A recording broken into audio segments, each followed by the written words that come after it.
Hey there, thanks for tuning into Duckbricks. I'm Chris and welcome to what's really the final episode, for real this time, of Bionicle Retold. Now, of course, 2 weeks ago we launched the Chapter 10 Destiny chapter, which was the final chapter for the entire Bionicle storyline. But there's still a few hanging plot threads that we have to resolve, or at least start opening up so they can be left hanging. Now, this epilogue is comprised of stories that were told after Bionicle was cancelled as a theme. Now, just a word of warning, if you've been following the Bionicle storyline videos I've been putting out so far, Chapter 10 was a fantastic ending to the entire Bionicle story. You see, after Bionicle as a LEGO theme was cancelled, the story continued on for just a little bit, just enough for some new story serials to be started, but unfortunately most of them never actually finished, which means that I'll be going over all of this content in this video, but the majority of these stories just do not have a conclusion. You will not know what happened, many fan favorite characters will be left in limbo, many mysterious fates will be left hanging, a lot of stuff will just start and not end. So I understand that this could be very disappointing to a lot of people, and if you'd prefer to just have the clear ending of Bionicle in your mind, I'd actually recommend that you do not watch this video, and instead just call it good at Chapter 10, which we released 2 weeks ago. That being said, if you really want to know where the story was going and maybe start thinking of where the story could go after this on your own, then by all means, let's jump into the epilogue. Now, one final note I have to say about this, but actually several months ago, I posted a video where myself and Bionicle scholar and 3D modeler King K actually discussed our predictions for where every single one of these dangling plot threads was actually going to go.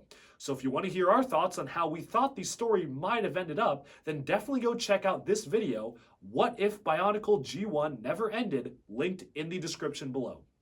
And as always, at the start of all these videos, I'll also recommend a separate video, how to get started with the Bionicle story if you truly wish to experience the story yourself and not just have it be told in chronological order by someone like me. But without further ado, let's jump right into a recap of Chapter 10, Destiny. Journey's End. Under the Dark Lord Makuta Pterodax's reign of shadows, brave resistance groups fought back against the god of the Matoran universe, staging epic battles to topple the great spirit robot from within. With his legions of Exotoa, Rakshi, and Visorak, Pterodax kept a firm grip on the populace, all while preparing to blast off to Bara Magna and crush Mata Nui once and for all. In these many battles, the deranged serial killer Toa Tuyet, recently revealed to have cheated death, joined the fight, all while plotting to seize power for herself. Old gods like Artaka and Trenkrom made legendary appearances for the first time in millennia, while the vast multiverse was cracked open, with alternate versions of heroes and villains materializing in our core world. In climactic journeys, heroes like Toa Liwa and Helrix were teleported to vast jungle regions of Bota Magna, while others like the Toa Mari fell under the hypnotic sway of terrible new beings. Finally, in a desperate battle like no other in the skies and sands of Bara Magna, Mata Nui triumphed over Makuta Pterodax, striking down his vast robot form and healing the planet of Spherus Magna in a glorious restoration. And with Mata Nui's final request to seek out the great beings and reunite their society, our heroes pave the way to an uncertain future in a brave new world.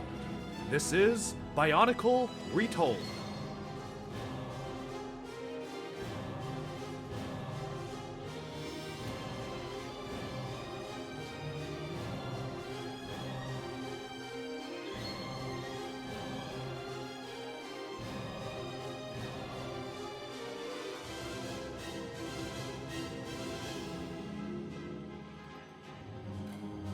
Epilogue, New Beginnings. Part 1, The Restoration. Across the newly reformed planet of Spherus Magna, plants bloomed and oceans teemed with life. Mata Nui had triumphed over Makuta, and in the wreckage of the great spirit robot, countless new life forms emerged onto the sands of what once was Bara Magna. Toa, Glatorian, Matoran, and Agori stood together as one, while Tahu delivered a final speech to his gathered friends. The light and warmth of the Mask of Life washed over the land, healing ruined ecosystems and covering much of the wastelands with vast flora and fauna. Even the mutated denizens of the pit felt its warmth, the surviving Baraki in particular reverting back to their normal, prime forms after so many years. In the aftermath of the conflict, what remained of the old Chronicler's company reunited, with Maku, Taipu, Tamaru, and Kopik helping to free those trapped in the rubble and evacuate the now destroyed Metru Nui archives. Little did they know, but Kapura and Hafu, the remaining members of the company, were stranded across the planet on the chunk of land that once was Bota Magna, still held deep in the fortress of the cursed Great Being with the other legendary warriors and heroes. As the weeks progressed and the denizens of the Matoran universe became more and more accustomed to life on Spherus Magna, culture began to evolve, and an ideological split began to emerge. As mostly organic, intelligent beings, the Glatorian and Agori would be forced to accept the beings of the Matoran universe in their ranks, who were much more mechanical, evolving from initially purely artificial intelligence. In the darkness and wreckage of what was once the Matoran universe, the great being responsible for the sentience of every single Matoran universe species pondered his next moves. No one would ever suspect him, of course. No one ever had. In the earliest days of the Matoran universe, this great being was curious about the robot's inner workings and how Mata Nui would perform his task. Announcing to his fellow great beings that he was going into exile to remove suspicion, he transferred his mind into the body of a diminutive Matoran named Velika, taking his name as a pseudonym and placing his true body somewhere in stasis. As time passed, Velika recruited agents on the remnants of Spherus Magna who had come to believe one crucial truth. The events of the Core War and shattering of Spherus Magna had only the other great beings to blame for their poor leadership and willingness to sit back and only watch as society collapsed around them. Despite being responsible for granting full sentience to the inhabitants of the Matoran universe, Velika had also come to a second realization. Any and all Matoran universe inhabitants acting outside their parameters would have to be dealt with and eliminated, with the most powerful being his first targets. As for the rest, he could deal with them at his leisure. For to Velika, this new world of Spherus Magna needed a firm, strong hand to maintain order and rule over all, and Velika was convinced he would succeed where his fellow great beings had failed. And so, Velika made preparations to embark on a grand plan, which to him would be a time-consuming, if amusing, exercise, a sort of living strategy game in which only he knew the rules. Sending secret messages to his agents on the ground, Velika prepared his list of targets, setting forth to fulfill his dark plans. For to him, the inhabitants of the Matoran universe were only truly alive because of his gift, and to prevent another catastrophe like the Shattering, Velika would be willing to do anything and kill anyone to keep the peace. Elsewhere on Spherus Magna, the great being Angons paced in fear. When the great beings created the Mata Nui robot, their plan was a simple one. Mata Nui would return when the time was right, heal the shattered remains of Spherus Magna, and then power down. Neither it, nor the beings inside who kept it running, would be needed anymore. Some great beings wanted to keep a few intact to study, while others felt the materials could be better used in other projects. No one advocated letting Toa, Matoran, and all the others run free on Spherus Magna. They weren't independent beings with a right to life and liberty, after all. To the great beings, they were mere tools to be used to keep Mata Nui robot functioning. But things had not gone quite as planned. Evidently, there had been glitches in the AI of Makuta, Mata Nui, and the great beings' other creations. Instead of a simple repairing of the planet, there had been a robot war in the bizarre sight of nanotech creations nobly sacrificing themselves in battle, and in many cases, dying to save others. This was not the behavior of biomechanical servants. That was an actual new species fighting and dying for their freedom. Ordinarily, this would have been a cause for celebration, but at the same time that the great beings had failed to predict the future, they had also planned a little too well. During the Core War, the great beings had unleashed a doomsday weapon that came to be called Batera. Their goal was to end the war by force, by eliminating any armed combatant they encountered. Once it became inevitable that the Shattering would happen, the great beings tried to use their failsafe to shut the Batera down. It failed, and the Batera remained active to this day. This failure made them think about how much power each Toa would have. If something went wrong upon Mata Nui's return, and the Toa were unleashed, the Agori would stand no chance against them. Suppose the Toa went bad. Suppose they wanted to conquer this new world. If so, then once again Spherus Magna would be in mortal danger as a result of the great being's actions. That could not be allowed to happen. They had little time, but they put it to good use, designing and building a new creation. It existed for one purpose and one alone: to destroy Toa. The great beings believed no single Toa or team of Toa could hope to stand against it. It was christened Marendar, an Agori word meaning salvation, and placed in a vault. There, Marendar slept for thousands of years, with no Toa to hunt or destroy. But the collision of the Matoran universe with the newly restored Spherus Magna meant a massive influx of new Toa on the planet, and the automated sensors Marendar utilized were immediately activated. Rushing to the vault, Engons came upon a horrible sight. It was too late. The living weapon had already smashed its way out through 3 feet of metallic protodermis and was gone. It would carry out its programming and kill any and every Toa on the planet. Engons pondered to himself. The Toa thought they had found a new world, but how could they know that nothing waited for them here but death? Part 2. Samad's Tale. Centuries ago, before the Core War and the Shattering, the Agori of the Iron Tribe lived in the mountains of Bota Magna and worked the mines. They sent the iron dug out from the rock to the Fire Tribe for forging, and in return were provided with finished tools and weapons. They were rough and coarse, but honored for their hard work and treated like any other Agori. Iron Tribe members lived a life full of hard, honest work and didn't ask for anything more. Besides some minor quarrels with the Skrull, the Iron Tribe was at peace with all who dwelled on Spherus Magna, a respected corner of society. But when the end came, it came swiftly and quietly, like a dagger to the back. On the outskirts of Iron Agori land, miners began to act strangely. Distracted, quarrelsome, and outright hostile, these disturbed Agori reported only one thing. Their sleep had been disturbed, for they had stopped dreaming. At first, the symptoms were laughed off. What use were dreams when all that mattered was the strength of their backs as they carved metal from rock? What did it matter if their sleep were unmarred by illusions or fantasies? But as the weeks grew longer, one troubling fact became clear.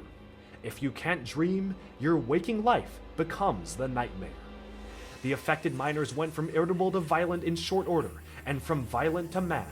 For the Agori, dreams were needed to release the bad energies that accumulate in all of them. Without them, the mind tears itself to shreds, and this dreaming plague was spreading. As more and more of the Iron Tribe lost the ability to dream, they began to die as raving lunatics, and those recently infected were seized by horror and desperation, knowing the fate that awaited them. Those who were seemingly immune, like Samad and Teleris, were unaware as to why they retained the ability to dream. As their village descended into chaos around them, Samad was forced to leave the love of his life, a female Iron Agori afflicted by the plague who was driven mad and eventually died from the plague. Desperate to find a cure, the mad Iron Agori swarmed Samad and Teleris, who banded together and fortified a cave hideaway. As things got worse, the village leader appealed to other tribes for help. The Skrull just laughed. The other tribes wouldn't even allow him to cross the borders into their lands. No one wanted the little bit of iron they still dug up, believing it somehow might carry the disease. And so, all trade came to a stop. When one of the still healthy Agori tried to join another tribe, he was driven off into the forest and killed by one of the beasts there. As far as Samad was concerned, he just as well may have been killed by the Agori who rejected him. Being a member of the Iron Tribe now carried a death sentence. If the plague didn't claim you, your one-time trading partners would. As the months stretched on, the entire Iron Agori tribe was eventually killed off in a terrible genocide, either by other Agori or the Dreaming Plague. The only survivors were Samad and Teleris, who used minerals to alter their armor color to avoid attention, while the rest of their kin died off. As the Core War erupted and the Agori killed each other with weapons made of the very iron Samad and his kin had mined, he only stood by and laughed, bitter at how quickly they had turned against his tribe. Following the shattering, Samad had only one regret. The truth behind whatever or whoever had caused the Dreaming Plague was broken off on Bota Magna, and he had no way of reaching the planetoid to learn the truth. Eventually, Samad and Teleris went their separate ways, with Teleris constructing a massive war machine based on the Scopio creatures, robbing Agori caravans to make a living. Samad, on the other hand, chose a different path. Consumed with spite and rage against the other Agori, he forged an alliance with the Skrull, turning the Agori themselves into commodities and selling them as slaves, leaving them wishing they had died in the plague along with Samad's friends. All that time, one burning question consumed Samad. What was responsible for the Dreaming Plague, and why had it only affected his race? And as the Skrull were driven from Roxtus, two giant metal men battled in the skies, and a host of new species emerged on the Spherus Magna, only one thing held Samad's interest. The chunk of land that was once Bota Magna had been restored to Spherus Magna, which meant that the answers behind the Dreaming Plague were once again in his reach. Awakening from nightmares about losing his lover for a second time, Samad embarked on a quest back to the region of Bota Magna, desperate to find the truth behind the plague. Along the way, he reunited with Teleris, who had since lost his massive Scopio war machine, and promised to help him rebuild it when they returned. They were surprised to encounter a long, gray serpent coiled in the sand, with madness in its eyes. Just as Teleris was about to kill the serpent, it spoke, begging for death. For the serpent was Metis, the treacherous Isagori Matanui had transformed into a snake to reflect his true nature. As Samad and Teleris stopped to hear what Metis had to say, the serpent reflected on his drive to take revenge on all who had wronged him, if not for the fact that something had recently changed. As Samad questioned Metis on what was different, the serpent slithered through the sand and looked up at him with desperation in his ice-blue eyes. "I've stopped dreaming," it whispered. Suddenly, the desert seemed to grow very quiet and still, and all Samad could hear was his own voice. It's starting again. Part 3. The Yesterday Quest.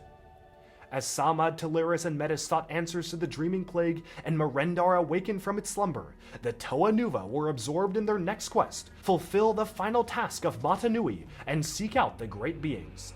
And so, Tahu, Gali, and Onua split off on this pivotal journey, while Kopaka and Pohatu stayed behind to help Matoran and Agori build their society together and embark on their own missions. Joining Tahu and his team were 3 freelance Toa, who had been stationed in other regions of the Matoran universe on their own personal quests. In the early years of the Matoran universe, Toa Kiara was a Vo-Matoran turned Toa of Lightning who defended her village against Vizorak invasions, successfully fending off the Scourge of Darkness. Even earlier than this, Toa Ord was created by the Great Beings as one of the first Toa, and was the first Toa of psionics in existence. His first task was to use his mental powers on the savage Zyglak to end the threat of the vicious beasts. Unfortunately, due to his temper, Ord lost control, using his powers to make them even angrier, and as a result, all subsequent Matoran and Toa of psionics were later made female, as the Great Beings believed them to be gentler than males. During his career, he once used his powers to save a dozen trapped Matoran from the Dark Hunters, only much later rescued by his team. And lastly, Toa Zaria was a Fey-Matoran who eventually transformed into a Toa of Iron. After rebelling against the Great Spirit, the Brotherhood of Makuta began hunting down and killing Toa of Iron, which resulted in the death and massacre of most of Zaria's closest friends. Under these circumstances, Zaria was forced to kill a Makuta to survive, violating the sacred Toa code in the process. While the event haunted him to this day, it sparked a rumor that he had made a habit of killing all his enemies, and Tahu planned to use this troubled but driven individual to good use. Gathering this team of freelance Toa, Onua explained their mission, for both Tahu and Gali had already embarked on their own quest to seek out a site in the northern Bota Magna jungles to build the city of New Atero. In the makeshift campsite they had constructed, Onua introduced the trio of Toa to the veteran Glatorian Gelu, who would serve as their guide on Spherus Magna. Traveling north to what was once the independent celestial body of Bota Magna, Gelu and the 3 Toa rode into a narrow valley bordered by deep woods. Preparing for an ambush, Gelu tasked Ord with scanning for mental energy. Sensing dozens of minds buzzing and suddenly going silent, the 4 warriors prepared for an ambush, Kiera hurling lightning energy into the trees to draw out their attackers. Just then, there was a blast of energy, and the warriors were hurled into a net, trapped by mysterious combatants. To Gelu's surprise, their captors were Voroks, but instead of using crude spears and stinger tails, these Voroks wielded sophisticated weapons and spoke perfect Agori, for these were the intelligent Voroks of Bota Magna, who had evolved radically differently compared to their southern kin on Bara Magna. As the Toa bickered and struggled against their captors, Gelu was focused on only one person, the leader of the Voroks tribe.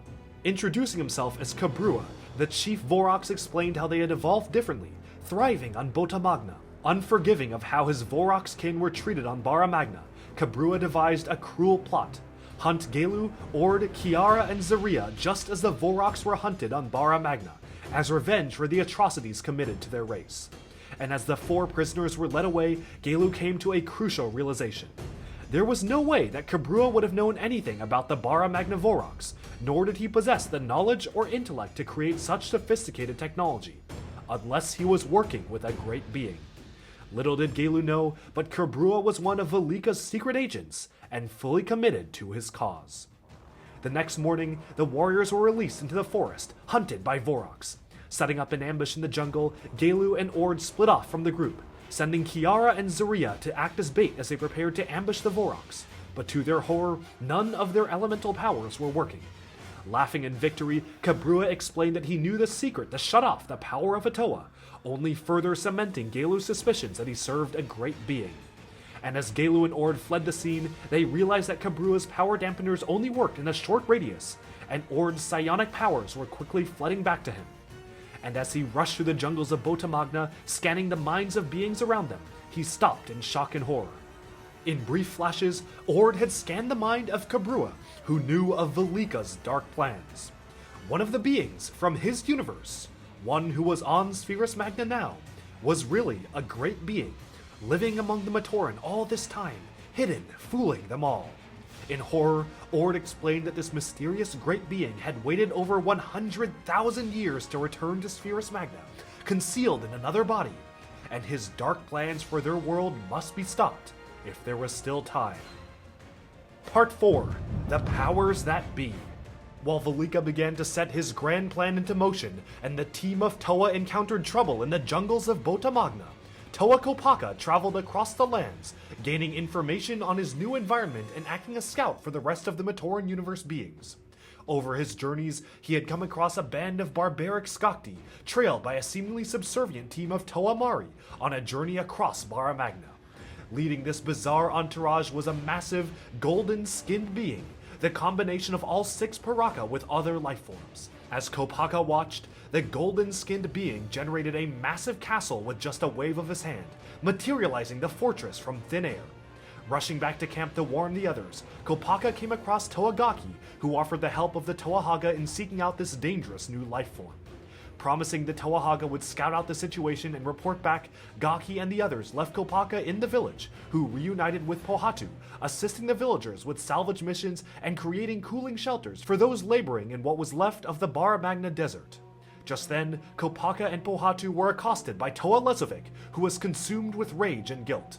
Demanding to know who among them had freed the Mad Titan Karzani from his imprisonment, Lezovic set out on a singular quest to relocate Karzani and bring him to justice, for somehow he had been freed from captivity by beings unknown, and was now free to prey on the inhabitants of this new world.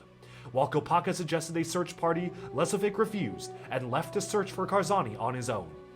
Making his way to the Iron Canyon, Lezovic finally tracked down the Mad Titan, but just before he had a chance to confront Karzani, Lezovic was struck in a flash of blinding light and was knocked down by the great being Velika, who stole his air sword and brutally murdered Karzani with Lezovic's weapon, smashing his armor to bits and carving up his organs in a gruesome display. When Lezovic came to, his sword and Karzani were both gone, and he was left blindsided as to who or what had attacked. For Velika, in his hopes to inspire fear and distrust among the villagers, had just framed Lezovic for the murder of Karzani, and it didn't take long for Kopaka and Pohatu to come across the mutilated body, Lezovic's sword still impaled in his back. Gathering the body, Kopaka and Pohatu brought it back to the Agori and Matoran camp. Tahu and Gali had returned from their scouting mission to the north, only to be greeted with this grim news. A rogue Toa on the loose would only encourage distrust among the Agori and Glatorian, and this was the worst possible time for such a murder to take place. As the 4 Toa conversed, groups of Agori began to spread rumors amongst themselves, suspecting the Toa of killing Karzani themselves. And so, Tahu and Gali stayed behind to quell their fears and suspicions, while Kopaka and Pohatu set off to find Lezovic, or whoever was framing him. The 2 Toa rode north for 3 days. The land turned from brown to green, lush forest replacing sand dunes. They saw no sign of Lezovic or anyone else.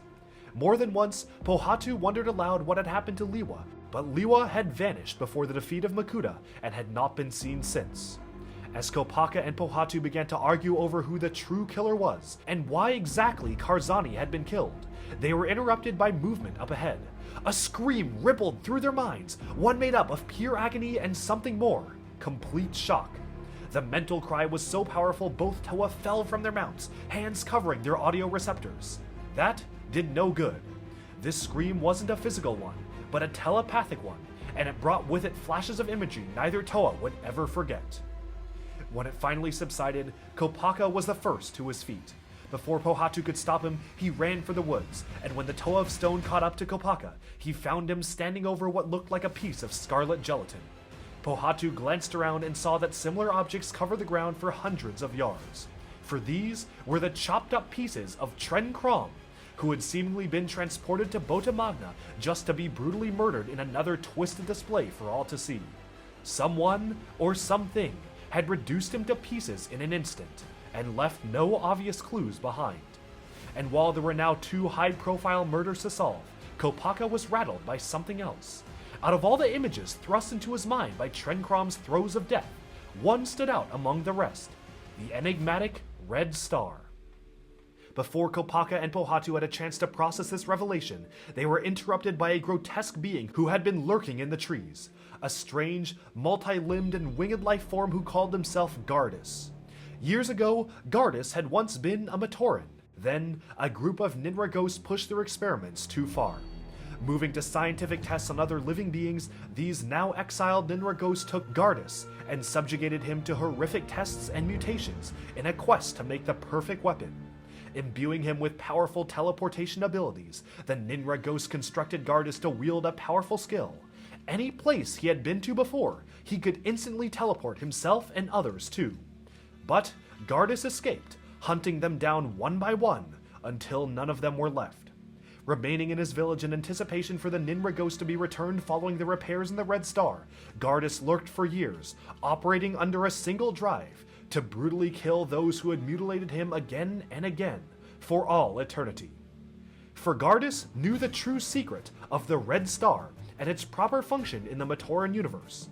In the early days of the universe, the great beings created the remote Red Star satellite as a booster pack to the universe, serving one crucial function: conserve the robot's finite resources by reviving its inhabitants when they died. The deceased were transported from the Matoran universe to the Red Star, where they would be placed in a new body and sent back. To man the Red Star, the great beings created the Kastora, and for centuries, the Red Star operated as created, reviving any beings who died and transporting them back to their homes in the Matoran universe. But something went horribly wrong when Gardus was eventually killed. Due to his incredibly mutated and misshapen form, the Red Star's systems were not prepared for such a deviation from the standard species, and malfunctioned. Sending Gardus back down to the Matoran universe in a final burst of energy, the Red Star fell dormant, and any being who was killed in the Matoran universe would be trapped on the Red Star permanently. Worse still, while revived beings were intended to retain their memories and intact mental functions, the traumatic and damaged process of revival resulted in their thoughts being scrambled, transforming them into little more than reanimated, violent corpses. And so, the Red Star continued to soar overhead, orbiting the Great Spirit robot, but unable to perform its key task.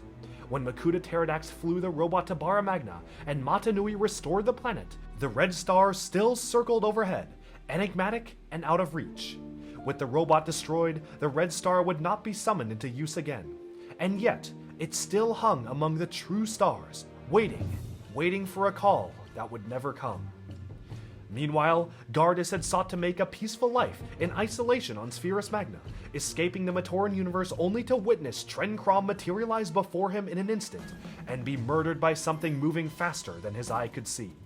He could not understand what he was seeing, but this was the work of Velika yet again, who had murdered the ancient entity in a cruel and terrifying manner to spread panic and fear so the populace would be ripe for his rule. But in the last seconds of his life, Tren Krom had used his mental powers to warn Kopaka, Pohatu, and Gardus of one crucial thing. Something up on the Red Star was connected to his death, and it was now their mission to find it. And so, despite his complaints, Gardus agreed to teleport Kopaka and Pohatu up to the mysterious Red Star, and as the world swirled around them, the three warriors found themselves inside a curved hallway, the walls made of a combination of metal bands and organic tissue, much like the biomechanical insides of the Toa themselves. Just then, they were accosted by 3 Kastora, who were amazed to see sentient beings materialize in the star, for all others who were revived were mere shells, inhabiting shambling bodies. When the Kastora refused to listen to reason and explain the purpose of the red star, Kopaka flash froze them solid. But in the commotion, Gardus disappeared, and the 2 Toa Nuva were left alone on the red star. The 2 Toa had gone about 100 yards when the lights suddenly went out, and now they could hear movement from all around them. There were whispers too, but they couldn't make out the words. Kopaka triggered his Akaku Nuva, piercing the walls around him with X-ray vision. In one direction, there was nothing to see but outer space, but in the other, he saw terrible things, sights that left him trembling and terrified. As he urged Pohatu to move, awful sounds began to rattle all around them, growing ever closer. Some sounded like rodents skittering, others like bodies being dragged across a metal floor. At one point, the Toa saw a lighted corridor up ahead, but as they approached, the lights went off there too. And worse, the noises were starting to come from up ahead as well as behind. Boxed in, the Toa Nuva could barely make out grotesque shapes in the fog, reanimated corpses of long-dead friends and foes alike, all driven by a basic desire to hunt and kill. Part 5. Nightmare. While Kopaka and Pohatu faced the horrors on the Red Star, Gaelu and Ord uncovered the secrets of Valika's plan, and Marendar drew ever closer to the Toa civilization. Samad and Teleris were confronting Metis in the desert, demanding to know exactly where he had been struck with the Dreaming Plague, and how to avenge the Iron Agori who had been needlessly killed so many years ago. But before Samad had a chance to question Metis further, the ground opened up beneath them, slimy red tentacles seizing the 3 beings. There wasn't even time to yell as the sky above Samad was replaced by earth and clay, as he was ripped from the realm of light and sent hurtling down into a world of shadows. After what seemed like an eternity of darkness, Samad awoke with a start. He was lying on a cot in a large room filled with wounded or ill Agori. Approached by a water Agori nurse, Samad demanded to know exactly what had happened, only for the Agori to claim he had been asleep for 750 years and was now in the grand village of New Atero. Approached by an aged Glatorian, Samad was shocked to see Kina claim all had been forgiven, and Samad was now welcome in this new city. To Samad, it all looked, sounded, and felt real, but he knew it wasn't. There was no way Kina and the rest of the Glatorian would ever forgive him, and 750 years was not enough to wipe out over 100 millennia of suspicion, fear, and disgust. As Samad rushed from the healing chambers, racing past familiar faces all around him, a sight in the center of the market square stopped him firm. It was his old lover, who had died from the Dreaming Plague more than 100,000 years ago. Aiming a glistening silver weapon to his head, Samad's lover fired at point-blank range. There was impact, a flash of light, the dull roar of an explosion, and Samad was dead again. Then darkness became light. Samad was back in his healer's chamber, but this time he was surrounded by Iron Agori. Simultaneously, the patients sat up from their beds, speaking in one voice. Claiming he was just as weak as Teleris, Metis, and all the other Iron Agori, the voice laughed and stated that to them, weak souls tasted lovely. Demanding that his captor reveal themselves, the Iron Agori morphed before Samad's eyes, and before him were dozens of the Sisters of the Scrawl, all with glazed expressions and muted eyes. Speaking as one, the sisters began to laugh yet again, and the voice that echoed from their mouths was the terrible voice of the ancient entity Anana, consumer of dreams and source of the original Dreaming Plague that ravages tribes so many years ago. Explaining that she had consumed the minds of the Sisters of the Scrawl, now using their bodies as her puppets, Anana finally revealed herself to Samad, too hideous to even comprehend. As Samad faced Anana's true form, she revealed that all that tragedy, all that loss so many years ago, was merely her lunch, for she had gotten hungry and feasted on dreams. As the Sisters of the Scrawl shambled towards him, Samad was rescued last minute by Teleris and Metis, who was perplexingly in Agori form once again. Stumbling upon the surface of Spherus Magna, Samad, Teleris, and Metis fled Anana's den, the immense tentacled being breaking free into the skies of the New World. Radiating with brilliant red light and thrusting tentacles in every direction, Anana blasted forwards to Aqua Magna, followed closely by Samad and his gang. Materializing in the ocean regions of Aquamagna, Samad observed a colossal fortress gleaming in the moonlight, and Anana slowly rising up towards that fortress. When the three warriors reached the beach and climbed up to the castle, a nightmare scene faced them. Skakti barbarians poured forth in droves, fighting thin air, for Anana had diverted them with illusions. The Radiance moved towards the vast doors of the fortress, with nothing standing in its way. Nothing, that is, until the doors burst open from the inside, and something stepped out into the light. The newcomer was 12 feet tall, with golden skin and rippling muscles. Its eyes and face were vaguely reptilian, and it looked at Anana through the narrow slits of those eyes. This was the golden-skinned being, who stood forth to challenge Anana, who had come to his fortress to feed. For the golden-skinned being had the hypnotic power to turn dreams into reality, making him the prime target for a primordial being like Anana. As she flared brighter, Samad and his team were blinded, and they could only hear the voices of the two foes around them. As the ground shook violently beneath Samad and Anana began to scream in pure pain, the golden-skinned being prepared his counterattack. Anana, all crimson and fiery brilliance, was in agony. Spears of rock had suddenly erupted from the ground and pierced the energy being, and she writhed in pain. The golden-skinned being proclaimed that the dreams of his people give him life, and now they dreamed of her death, giving him power over even a being like her. And just as Samad was about to watch the Lovecraftian entity succumb to her injuries, all around the golden being, his warriors began to collapse. Some sank to their knees, some babbling insanely, others drew their weapons and started advancing on their leader. Taken off guard, the golden-skinned being stumbled backwards, all while Anana wrenched herself free of the spikes, a peal of laughter coming from her core as she consumed the latent dream energy of all those around her. Samad watched in horror as the golden-skinned being recoiled in fear. Behind him, his fortress was starting to waver and blur. Worse, there were things appearing in the windows, others slithering or crawling across the landscape. In fear, the golden being lashed out at Anana, explaining that he had no choice but to bring the dreams of his followers to life, even the dreams of the mad. All around Samad, the ground buckled, the fortress itself melting, and the dreams of the deranged began to spiral outwards all around them. In the confusion, the Toamari broke free of their trance, coming to their senses just to witness the epic clash between the golden being and Anana. With the fortress completely dissolved, the horizon was full of gibbering things, some practically formless, some with forms you could still see even when you closed your eyes. The golden being was retreating back towards them, but he was off balance and rattled.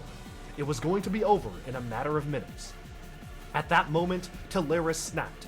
Brandishing a stick and screaming as he rushed to Anana, the Iron Agori died mid-scream, in a stupid, reckless, and idiotic sacrifice. Just as he died, Samad and Metis rushed to the rock spike that had once wounded Anana, and they hurled the spikes as hard as they could toward the miniature tentacled star. That was when Samad saw the golden being looking right at him. Somehow, he could hear what the being was saying, even from so far away. Then, Samad knew exactly what he had to do. Both of those powerful entities thrived on dreams. Anana fed off the kind you have at night, good or bad. The golden being took the ones you had in your heart or the darkest parts of your soul, the aspirations, hopes, wishes, and true desires, and made them real. There were 100 ways he could attack Anana, but only one that would really hurt. Samad closed his eyes again and dreamed a dream. And in his dream, no one on Spherus Magna, no one on any world anywhere near, could dream or wish or hope. He dreamed that there were no more dreams. Opening his eyes, Samad felt it. The emptiness, the void left behind when dreaming stops. The same feeling his tribe had experienced just before they died. But this time, the dream energy had not been stolen from them. It had simply ceased to be. Faltering, Anana hovered in the air before the golden being until she finally proposed a deal to end their conflict. Should the golden being create a pocket universe, a world filled with beings where she could live and feed, she would leave Spherus Magna and the golden being's empire alone, and she would be sated. And so, the golden being bestowed the gift of dreaming upon Samad, and he envisioned the perfect punishment for the ancient entity. Dreaming up a world filled with beings just like her, Samad created the perfect death trap, Inanna and her kin would feed off of each other for all eternity, eventually killing each other off in this pocket dimension. And so, as the golden-skinned being made this dream a reality and Inanna faded from our world, he approached Samad, who dreamed one final dream, that all on Spherus Magna could dream again, thus restoring the power of the golden-skinned being and preventing anyone from ever succumbing to the dreaming plague again. Promising Samad would hear from him again, the golden being set off to rebuild its fortress, with plans to seize all of Spherus Magna for itself. As for Samad, he headed north, finally at peace, and seeking to pay his respects to all the Iron Tribegori slain by Inanna. Part 6. A Dark Horizon. In the jungle of Bota Magna, the cursed great being regarded the assembled beings before him: Toa Nuva Liwa, Artaka, Toa Helrix, Toa Tuyat, Axon, Brutaka, Makuta Mizrix, Vezon, Hafu, and Kapura all stood before him, demanding his freedom in exchange for rescuing them from outer space. As the assembled beings debated on whether or not to free the captive great being, Liwa left the fortress, flying high over the great jungle. The area in which he now stood was one of the most beautiful he had ever seen, even more stunning than the jungles of Mata Nui. He used his power to soar above the trees, taking in the majestic forest, beautiful rivers, rolling fields, and even cybernetically enhanced giant reptiles, vast dinosaurs with technological implants that roamed the lands. Swooping down for a closer view, Liwa spotted movement on the forest floor. This time, it wasn't reptiles, but villagers not too different in size from Matoran. As these strange jungle Agori approached him, brandishing crude axes, spears, and clubs, Liwa attempted to communicate with them. And despite him not speaking their language, he managed to explain that he had come from the fortress of the cursed great being. And the next thing Liwa knew, the points of countless spears were at his throat. Back at the imposing fortress of rock and mortar, Velika lurked in the jungle. The cursed great being inside was of little importance to Velika. What was important about that building was who else was inside it now.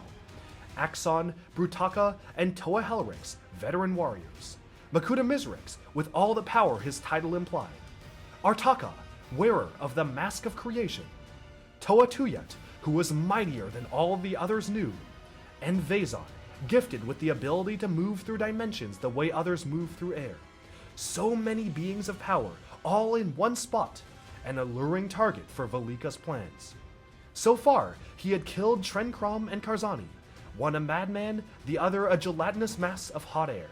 Neither proved to be much of a challenge, although the two heroes investigating the murders, Kopaka and Pohatu, had recently vanished. Velika was not overly concerned. They would turn up eventually, for his plan required it. In the same way, the sight of Toa Liwa being dragged off by nature-loving Agori was at best a minor obstacle. If need be, Velika would effect a rescue in some indirect way before the Toa of Air could get into any real jeopardy.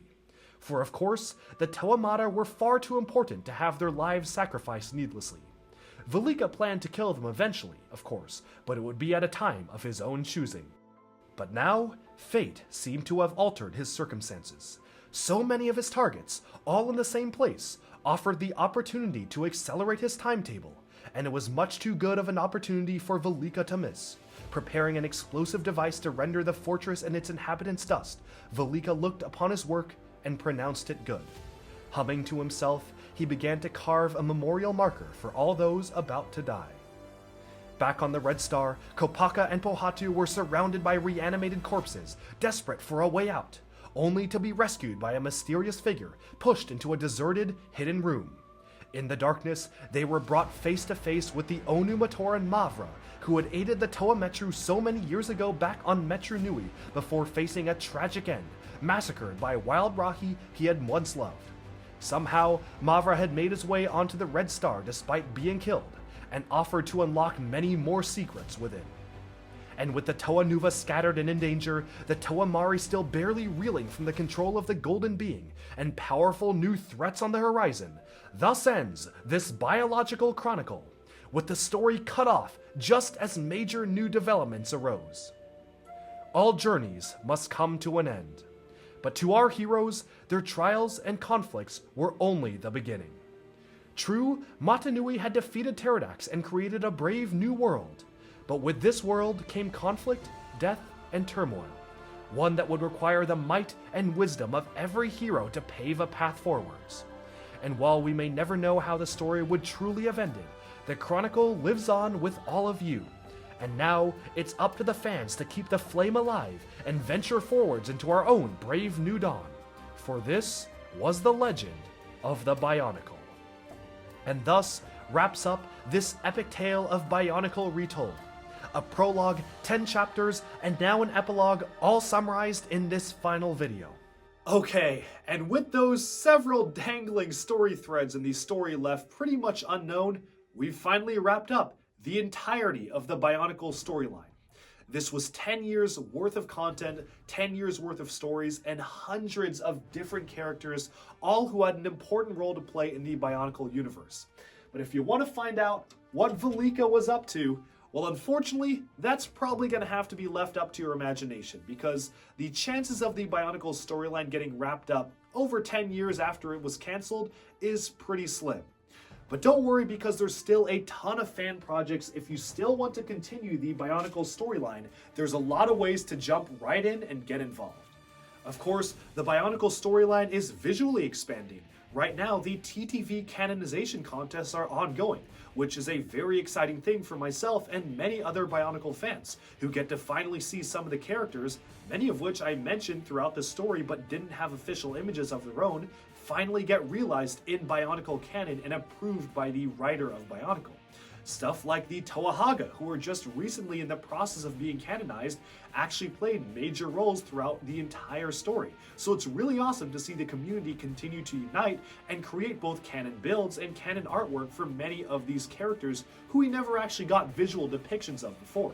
Even beyond that, there's tons of fan games, thriving communities for Bionicle with the TTV message boards, and even the action figures forum on Eurobricks, not to mention BZ Power and the fantastic complete Bionicle wiki, Biosector 01. Biomedia Project is another great website that's keeping all the media of Bionicle alive. I've continuously used them as reference for these video clips and images shown throughout this series, so definitely check all those websites out if you're interested in continuing this journey of Bionicle. And now for a bit of a retrospective.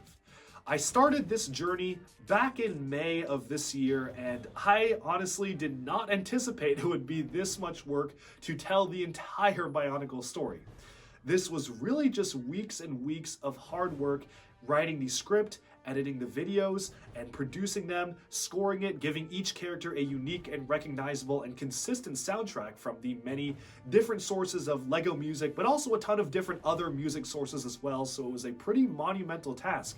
And I really do hope that you enjoyed this series, and definitely will stick around to Duckbricks for even some more of the future series. Now, this is not all for Bionicle Retold, because I will be posting a massive video that basically combines all 10 chapters plus the prologue and epilogue in one colossal video.